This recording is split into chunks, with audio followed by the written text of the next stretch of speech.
How important is it when starting a budget that your spouse and our children be on the same page? It's important that everybody is on the same page to the extent that they understand it. They understand it. They understand the reasons why. And it's important to talk about it, though, because just because they understand it doesn't mean that they agree with it or that they're going to be able to stick to it, because it's important to understand what their money personality is. So I do have the money personality quiz that you have noted in the ribbon there.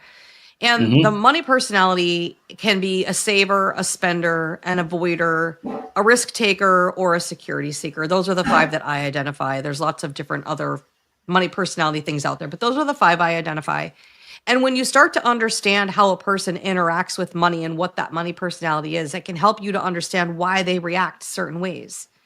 So if I'm a saver, or let's say I'm a security seeker, which is someone who really likes, I need to have a plan. I need to know where all the money is going. It's going to freak me out if something is not in the plan. And then my spouse is someone who's like, oh, let's go do this, and is much more spontaneous. Then I'm going to start to have anxiety about money because of what my husband is doing, right?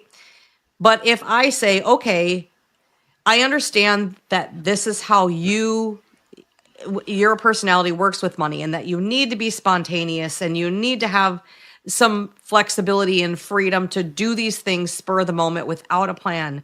So I'm just going to build that into the plan. I'm going to build in this spontaneity money, and I'm going to put aside an amount for that and say, this is our spontaneity money that you're allowed to stay in the guidelines of. So I'm going to build that piece of that personality into the budget. That's good. Yeah. I mean, you got to build it around the personalities, because especially if one person is creating it, which usually in most relationships, there's one person who's like the point person, and then they're trying to get the buy-in from the other person. But if they don't take into account how the other person interacts, which is going to be very different because everybody is different, then it's going to have a bigger chance of failure. Oh, yeah. Everybody is different. But yeah, those statistics of what increases and decreases failure when it comes to couples seems to stay the same. They say in sales, whenever there's a married couple and it has something to do with finances, we say whatever's not done with them is done to them. Right.